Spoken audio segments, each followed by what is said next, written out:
Thanks for joining episode 7 of Amazing Entrepreneurs titled Apprentice to Business. This is the episode to listen to if you want to break into the service industry.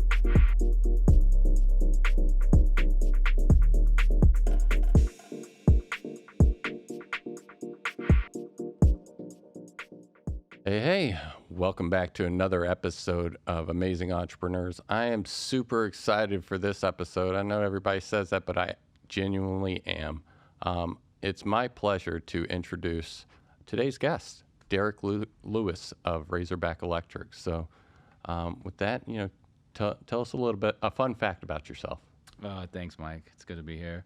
Razorback Electric. I'm from Arkansas, the Razorbacks. That's a fun fact. Yeah. Okay. But I've been in South Florida almost 23 years. Wow. Yeah. And Razorback, we started about 12 years ago. Awesome. And so you say Razorback is from because Arkansas. You're from Arkansas. Yeah. What is a Razorback? A hog. A hog. Yeah. So a lot of people that don't know the college team, the mascot will say, "Are you big into hunting?" The hog hunting that's big in Loxahatchee and Central Florida. Okay. So are they aggressive or are a passive animal? Yeah, pretty aggressive. Oh, okay. What's a woo pig suey? You know about the Woo Pig Suey? What is Probably the most embarrassing thing for an Arkansas fan to show a non-Arkansas fan. When you're born into it, okay, you understand it. When you watch a new coach have to do it, it's pretty embarrassing. It's very cringe. Yeah. Yes. Okay. I'm not going to reenact it. Oh, yeah, that's actually cringe. What I was trying to go for. It's that cringe. Yeah. Yeah. But in case, listen, if you've been in Palm Beach for any amount of time over the past 11 years, Razorback Electric's been a staple of this community, a foundation even. And I see the trucks, I see the branding, and I'm like, who is this Razorback guy, and how have they developed such an empire? And so that's why I'm excited to bring Derek on to hear a little bit more about his experience and to talk about his entrepreneurial journey. As the tagline here is Real Talk, Shared Growth. I might be changing that, I'm thinking, to a place for South Florida entrepreneurs. What do you think of that? I like the first one, but I guess if you're primarily focused in South Florida, it would make sense. Well, that's where I live. That's where, So you do like the first one? Yeah. Okay. Yeah. All right. Well, listen, this is a genuine take because we're live here. So, it just seems professional. Oh, that's definitely not true. So, but in any case, so you guys started in 2012? Yeah. So I came down here, like I said, I got a job as an electrician. Wasn't a job I had passion for. Without a college education, being in Delray Beach, 2002, 2003, I had a buddy got me a job. Okay. And I literally started digging trenches. I'm 22 years old. Okay. And it was just, they kind of put me through trade school. So at a certain point, it got to the spot where this is the most money I'll make, as opposed to going and starting a new career or doing something else. I didn't have any better offers. And so that's why I say I don't have a passion for it, but I kind of fell into it where if we all go to work to make money every day, this is the best chance for me to make the most money. Right. I mean, you saw... You fit in where the opportunity was, right? So it's, opportunity comes knocking. Maybe you were a little lucky and, had right place, right time. And I'm assuming did good work because they put you through school?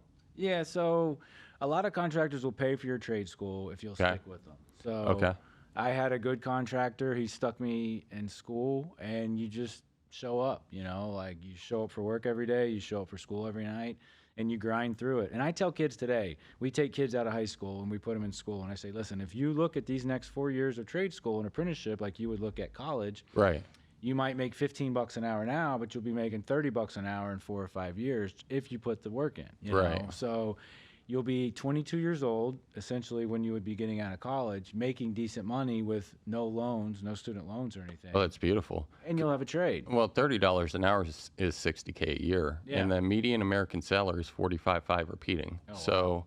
I mean, you are making over what an average or the median American salary is. So, you're already winning. Yeah. And you have none of the deficiencies, and you don't have to, try to find someone to pay your student loans back, right? Yeah, and you can go anywhere in the world and work, you know? Right. So you have this trade that you can take anywhere. Well, Europe the power's a little bit different, right? No, but you learn about that as well, right? Yeah. Okay, so you start off as an apprentice then. Yeah. And I'm guessing that's, you do what was it, the irrigation or the ditch, what do they call that? So I was working for primarily a generator company. So a lot Okay. of my day is digging trenches, Okay. crawling through an attic, or pouring concrete slabs for a generator. So it was Fun. backbreaking work that unless you're an idiot kid with no other options, you really Right. don't want to do, you know? Right. So God blessed me with being an idiot kid with no other options, so I stuck with it. It's hot work too. Yeah. Florida. Yeah. All Yeah. right. Generator companies. I mean, that's solid. Do you guys do generators now?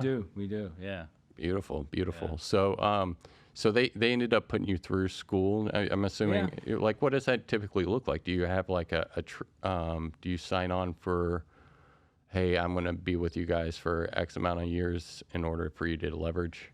I mean, so we do those contracts now because we've paid for the school and guys have left. Back then, it was just the honor system, and it never dawned on me to take this guy's education and go somewhere else. You're right. It was 2 nights a week, Monday. Because you're a good dude. Well, I don't know about that. Well, I mean, listen, this guy's a cut above, your average. Yeah. Not much, but, Not he's much. definitely a slight cut above average. So, Yeah. And they, back then it was Mondays and Wednesdays, 6 to 9. It was at Palm Beach State. So in my head, never being to college, I'm imagining being on this college campus around all these women and meeting new friends, playing basketball. Yeah. And we were in a trailer park behind the campus, west of Congress on Lake Worth Road. Okay. And I didn't see one girl. We never played any sports. And I was only with other apprentice electricians That's for fair. 4 years. That's fair. Yeah. 6 to 9, 2 nights a week for 4 years. Did the trailer have air conditioning? It got hit in Hurricane Francis and was never heard from again. Yeah. So That's It's hilarious. So a boy from Arkansas ended up in a trailer that was demolished. Well, it's Full circle. full circle. Yeah. Well, I mean, Arkansas, you guys really struggle with the tornadoes, right? Well, we struggle with tornadoes. We struggle with a lot of things. Yeah, I was about to say Arkansas is a little backwards. So the best thing about Arkansas is, we're next to Mississippi. Our whole life, we were ranked 49th in education. Mississippi is 50th. So we would always say, well, at least there's Mississippi. Right. I met a kid from South Carolina one time, and I guess they're 48th. And Oh, he told okay. me, we always said at least there's Arkansas. So. Oh man, South Carolina. I mean, these are all like strong states. Yeah. Horrible football teams, but strong states. Yeah. So, all right. You said you came down here in 2002.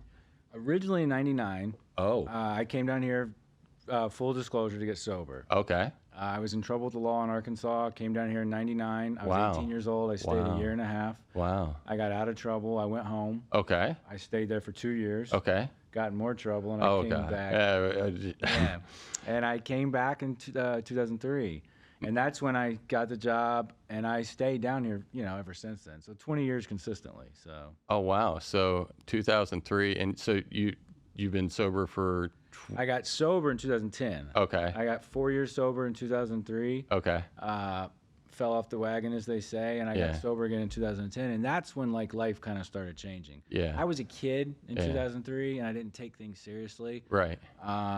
Job included, Right. I just kind of half-assed my way through everything. Right.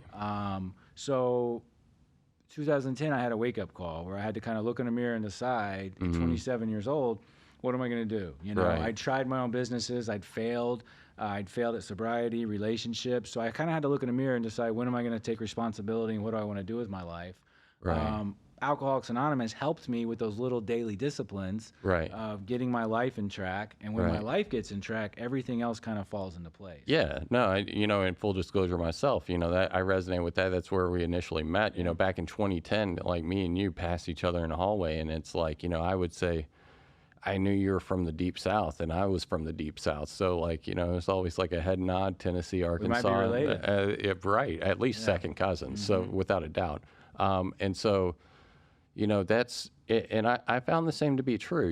It's like it instills a little bit of discipline. And you know what? And as you start cleaning up some stuff in your personal life, what ends up happening for, your professional life, when you stop being a dirtbag,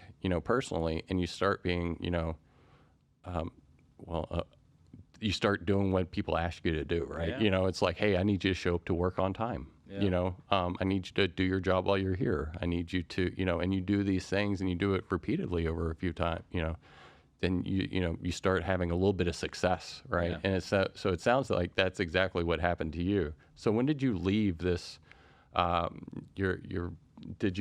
So this was the apprenticeship. They put you into school. You finished trade school. Yeah. Fell off the 2007. wagon for a little. So you left there in 2007. Yep. 2007 I graduated. It was a 4 years.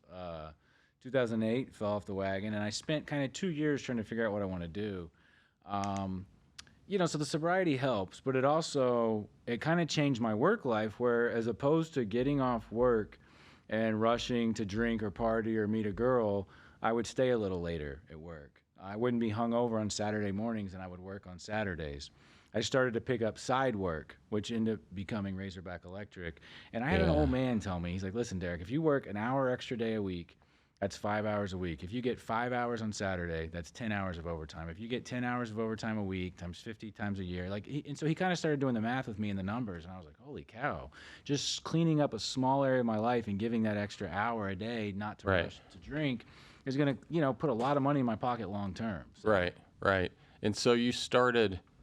It's funny because on episode 2, Adam Levin, he was talking about like how to start your own business, and so it sounded like, and the easiest or the well, I don't know if it's the easiest, but it's like, hey, it's a, you know, it is, you know, hey, start a consulting business, which is kind of like, you know, I was consulting as an electrician, and so I started off like being an employee, but you know, when somebody asks me to do something, it's like, hey, my time isn't free, you know, and so like if I'm going to come out there and do something, I will do something for you, but it's going to be as Derek Lewis LLC, you know, and you know, I do this for a little bit, maybe on a Saturday or something. I work a Saturday on my own if I have a large enough job.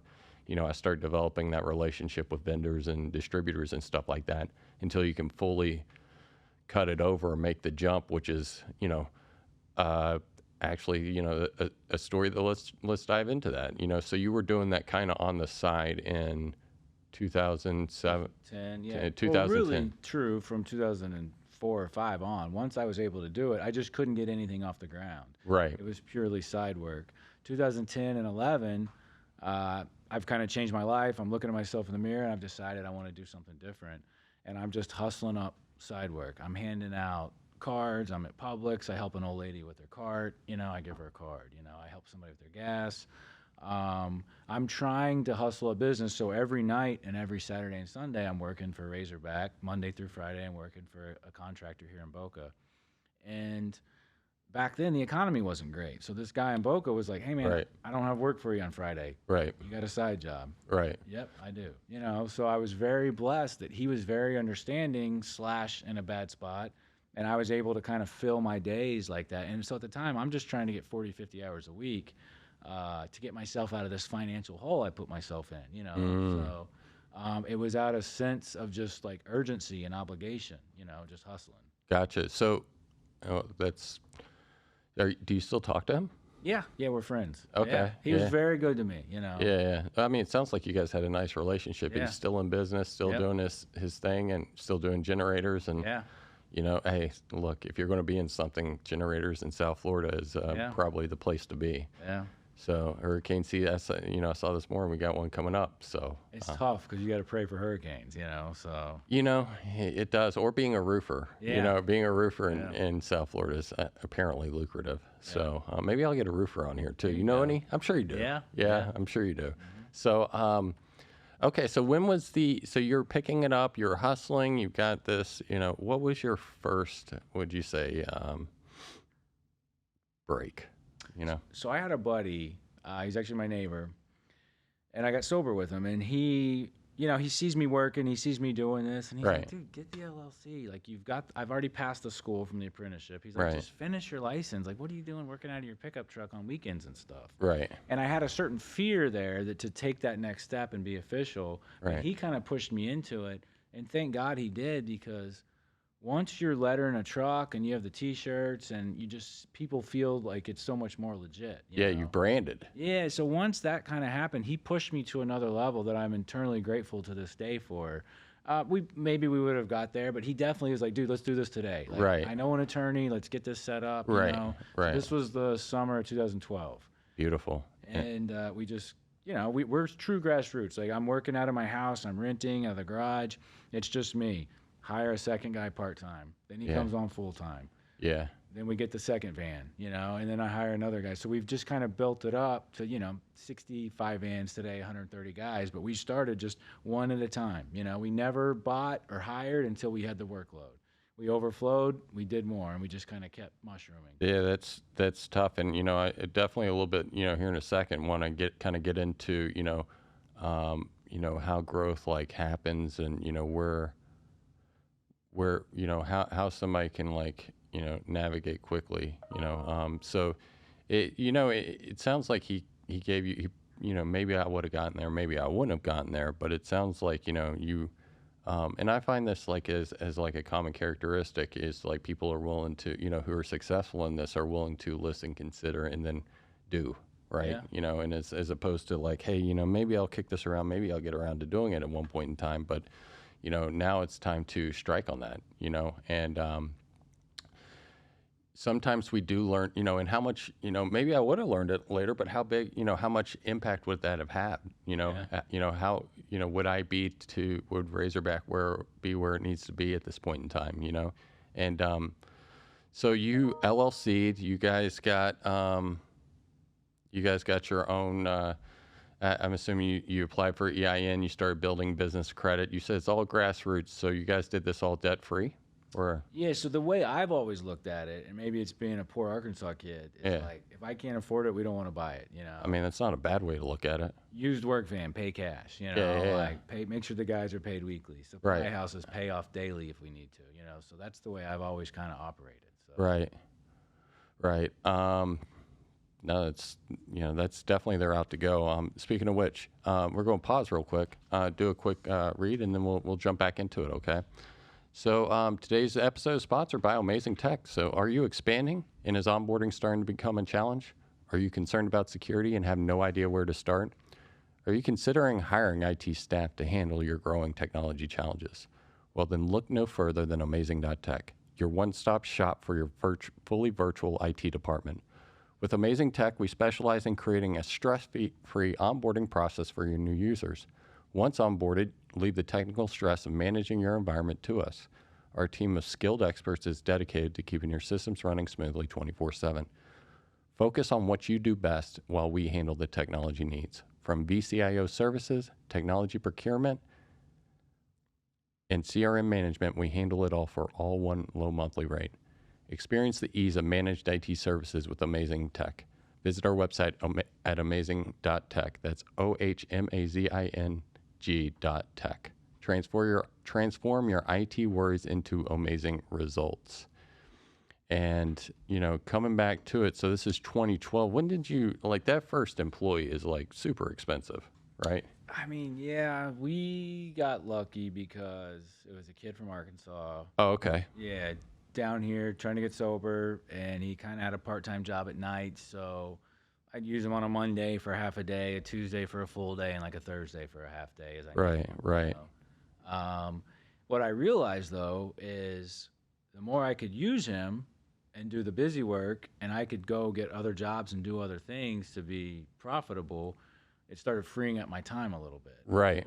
So the more I trained him as a good electrician, the less I had to do, and the more we could kind of split up. Yeah. Because there's only, I have a buddy, he's a mobile mechanic, and he only wants to work by himself. He doesn't trust anybody. But he admits there's only so much money I can make in a year. There's only so many hours I can make in a week to bill for. Right. And that's what kind of dawned on me is man, there's only so much we can do with just one truck. If we get that second truck and we kind of split up, we're doubling our money in theory. Right. So. Yeah, well, there's two, and I think every business faces kind of this crisis whenever, you start a business, you start a side gig, and you're like, hey, I'm an electrician, so, I do electrical work. It's pretty straightforward. In my case, I was an IT guy. I work on computers. Yeah. Pretty straightforward. Until, hey, I do that job, and you get your natural growth of clients, but where does your next step go? And then whenever you bring on somebody, you do it to process out, and I'm big into process because I'm it's hey, whenever you go onto a site, you do this, you have them sign this documentation, or if I'm installing a breaker box, you do this, you follow these steps every single time. And then that's when you kind of go through it, and that's when you can start to hire and delegate and train. Because otherwise, if you're, a mobile mechanic or whatever, then you kind of own a job, and there's nothing wrong with owning a job, but it's your constraint is definitely you. It's a grind. And, and the other side of it is like, hey, I'm an electrician, I do electrical work, but like, I also need to grow my business, right? And so it sounds like it's something that, you're kind of in the sales game too. So you're out there grinding, it was literally handing out business cards, doing, small acts of kindness. Every job. So we want to get in your house, do whatever you want, hang a TV, ceiling fan, small stuff. And we want to leave cards and talk to your neighbors and just let everybody know. And we had a lot of success like that. We weren't advertising on Google. We weren't paying for any advertisement. We were just handing out cards, and we had a lot of success that way. And it's kind of, to this day, we've kind of stayed away from that. And just, people see the vans, the shirts, and they like the guys. Yeah. Well, maybe it's just me, but I see you guys literally all the time. And, that's why I think, because I knew you back when that didn't exist. And, like, I also know, like, until somebody's actually done it, like growing to 5 people is hats off. That's tough. Growing to 130 people, that's like very, it's like, hey, it's kind of, you jokingly said, a little earlier that it's, a little lucky or whatever, but it's not that. Like, you may get lucky here or there, but you don't get to 130 by, like, luck. Every single person that you bring on, every single process that you bring on is like a step in there, and it's like, you've got to be doing something right, because it's easy to look at the CEO and be like, oh my gosh, he make all the money and they make all this, but the reality is you do a crap ton of work, so, what is a day in the life for you, now? So, I mean, I've always been better in the mornings. I'm up early. Okay. I think better. I can make better decisions. If I have work stuff to do, it's night. It's 8:39. I'm like, I'll just deal with this at 5 tomorrow, and then I can make a decision quick. So right. I'm up early. I like to get my work done at the house. I have a home office set up. I like to work from the house. I like to be at the office by 6:30 with the guys. Yeah. So when they're out the door at 8, then I can kind of run around and look at jobs or do my thing. If I can pop in the gym, then I still do AA stuff during the day. Right. I have little kids at home. So now, which is different than when I started, because I was single with no kids, I could just work 14, 16 hours a day. Yeah. And it was no big deal. Yeah. Because back then I was running the phones, I was doing the jobs, the estimates, I was invoicing. So I would work all day and do my estimates, invoicing, and paperwork and schedule all night, and then get up and do it again. Now I have so much responsibility. If I don't take care of those little things during the day, I can't, I'm a full-time babysitter when I get home. Right. Well, I mean, it's like, how old are your kids? 5, 4, and 8 months. So. Oh, the 8-month-old is, I mean. Honestly, she's the easiest because she can, like, sleep with a bottle. The other 2 are like hell on wheels. Yeah. I mean, we're getting there, you know. So it's that's I saw a picture of her not too long ago. So it's 4, 5, and 8 months. I got a 2 and 4-year-old. Like, I just. And that's the toughest age. I think 2 to 5 is the toughest. Like, Yeah, my 4-year-old's just now starting to become a little bit more self-sufficient. But I know, man. It's like, hey, it's what do you do with your days? Like, I'm a parent, and then I have a business, and like I literally work all. Like sometimes if I don't do it, it ain't gonna get done.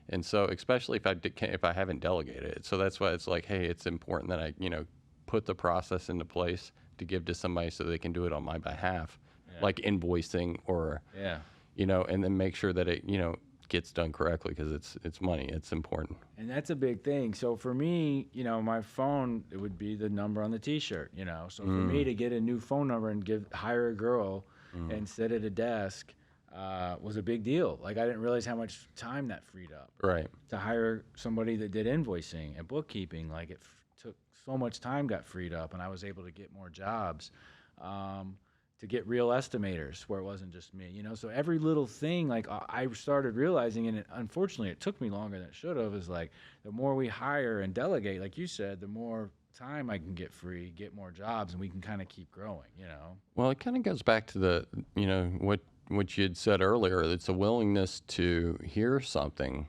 and try and do something about it, right? So you heard your buddy, tell you, hey, man, we got to do something different here. And, I became willing to make a change there. I think, based on conversations here in my own experience, it's like sometimes you just kind of get to, and I always thought, what the hell is business maturity, right? Like, I don't know what that is. But, until you start to, understand that, like, hey, I'm doing this, and if I want to grow, I only have 24 hours in the day. I need to figure out a way in which I can give this to somebody else and trust that it's going to get done. And then be comfortable to do it. Sometimes you're never comfortable letting it down. That's fine. Everybody has their own quirks that they like to focus on, but for me, if I grow, my focus is on building the business, what's your focus on? Like, if you'd said today. So I mean, Razorback's the biggest part of it. Right. We're starting an AC company right now. What? So, well, it was like kind of a God thing. I have a buddy that's an AC tech. Okay. I have a buddy that's a licensed AC contractor up in Palm City.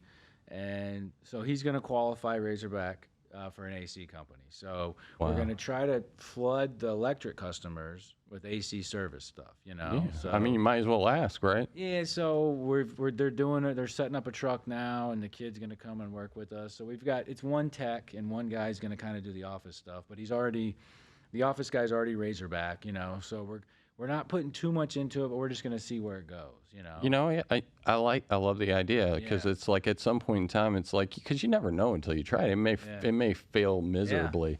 Yeah. But it's kind of like, hey, I only do commercial. Maybe I'll start doing residential too, or maybe it's the other way around. But as I start doing stuff like that, I have to be conscious of it, because whenever I do estimates, it's like, if I have an estimator, I need them to we need to all be playing by the same damn rules, or else we're not going to have, That's I told a buddy of mine, not too long ago. He's like, hey, I just charge, whatever I can get. I was like, well, how do you grow from that?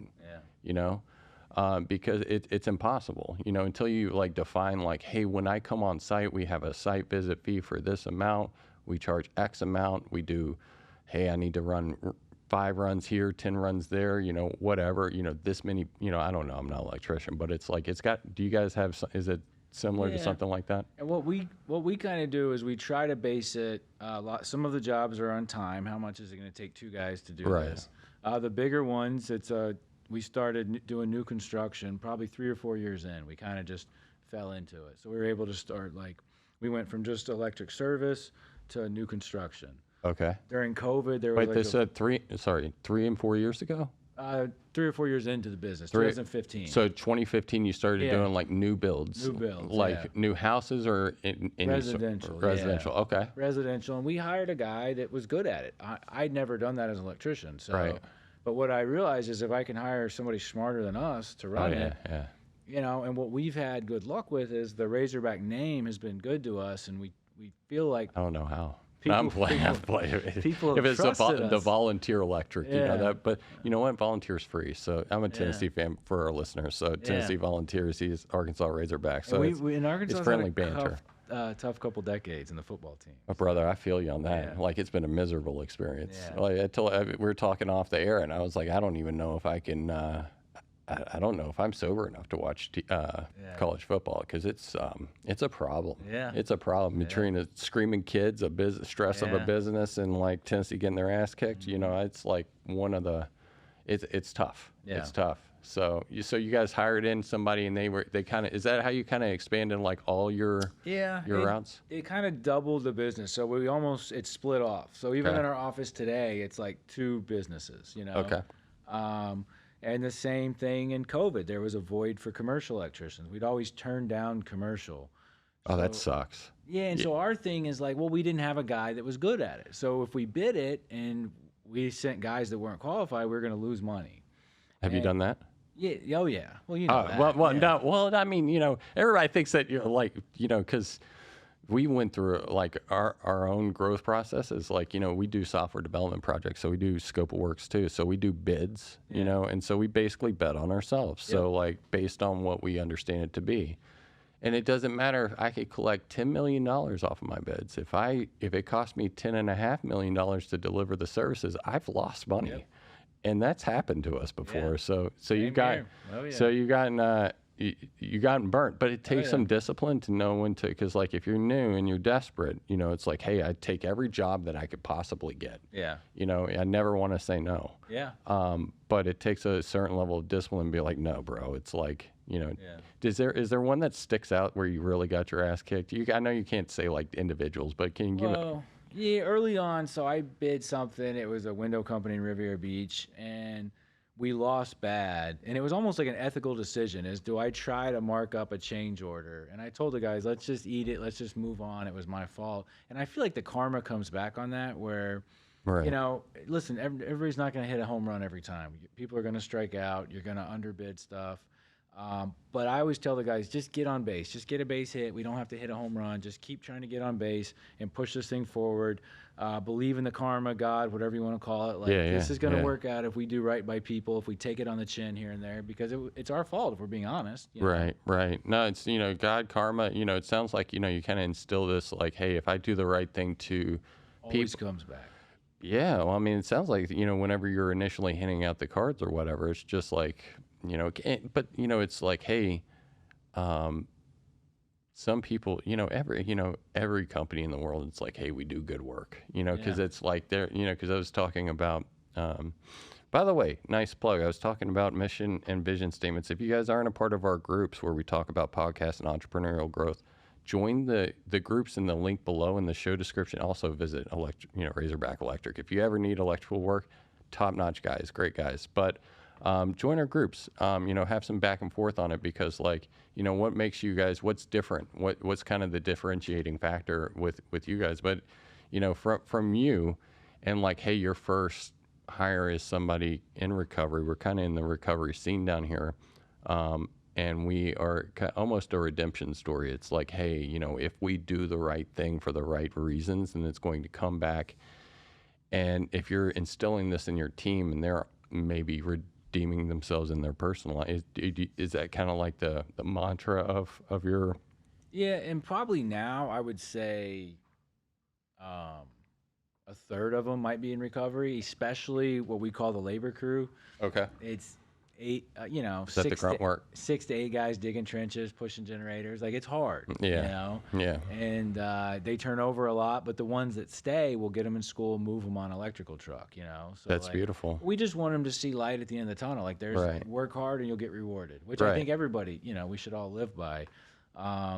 So we just want people to know nobody's screaming at you. I've worked for bosses like that. They scream at you. It's like, dude, what gets accomplished like this? You know what I'm saying? Yeah. We want everybody to do a good job, but we want to be supportive. If you mess up and you're trying your best on the job, we're going to pay. We don't take it out of guys' checks. I know some places are like that. Really? We always we want to pay for it. You're trying your best.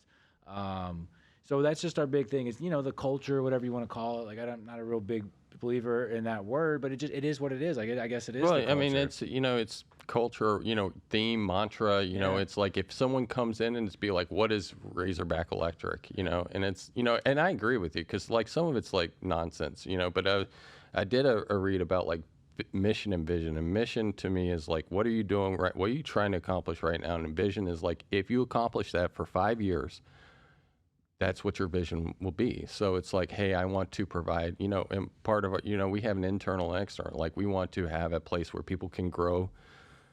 They can plant their flag and they can grow their roots, right? So we can help guys or gals or, whatever, non-binary, right? So it's like, we can help people come in who are looking for a shot and want to grow, and I will help them get to wherever they want to be, provided that they put in the work to do so. So we try to enable people. And so that's kind of our internal mission. Our vision is like, hey, in 5 years, we have a team that is like doing the same thing, nurturing, new, because to me, those, maybe it's just me. It's, they tend to be some of the best employees we've ever had. So, the kind of the we give the shot, but, we get a benefit of saving a little bit of money on the front end. Yeah. So, mission, vision, mantra, culture, but, on the same token, I think that's how you grew. Maybe it's, hey, I'm hanging somebody's TV, handing them a card and saying, hey, you have anything that you need to build, or you need us, if you have a friend or a family member, they know you, because I look at your Google reviews and, they kind of speak for reviews, kind of are what they are, but, it seems like you're well respected or well, at least thought of. Yeah, no, we're very blessed, and the guys, and I tell the guys this. It used to be I was on every job, everybody knew me. Right. Now that's very rare. They're seeing only the guys. They're only talking to the girl on the phone, and whoever the girls send to them. Right. That's Razorback. That's your whole experience. It's the one girl and the guy you see. So if they don't like those experiences, we're going to get a bad review, or they're not going to call us back. So. But what did you tell the girl? How do you tell her to answer the phone, and how do you tell them to? Did you spend any time doing that? Well, some of it, but a lot of it is picking the right person that's going to naturally want to take care of people, be sweet, and not be rude. You know what I'm saying? If we're just being honest, like a lot of it is who you pick up front, and it's I think it's less on teaching and coaching. Good people are going to be good people. Well, I've hired a lot of people, so like I've hired people and it's like a great resume and it was a great interview, and then like you get them and it's like I don't know where that person went. So exactly. And we don't hire off resumes. What I tell the electricians especially, work first a couple of days, see if you like it, see if you fit in. If they're maybe a little too set in their ways, we just say, hey, it's not going to work out here. We try to be very upfront, give us a couple of days before anybody commits to anything, so. Paid, right? Yeah. Well, yeah. Well, I mean, no, I'm just giving you a tough time. So, all right. Well, this has been an excellent, first out of 2 episodes, talking about like, hey, where are we coming from? And we're recording it all in one day. We'll be breaking this episode up over a couple different weeks. You guys are going to want to stick around. So if you are interested to hear about how Razorback Electric has grown from, a side job to 100, how many? Probably 128-ish, somewhere in there. So. And a lot of trucks. Yeah. Debt free. Yeah.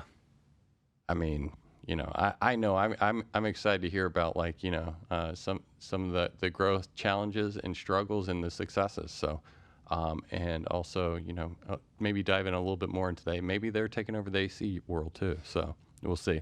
But in any case, thank you so much for joining us on this week's episode. My name is Michael Riley, host here, CEO at OHMazing Tech. It's my privilege to interview South Florida entrepreneurs. My friend here is Derek Lewis. All his contact information is going to be in the show notes. If you have any electrical work, like I said, solid guy. If not, just call him up to have a conversation with him. He's great. So, again, we'll see you guys again next week. Thank you so much.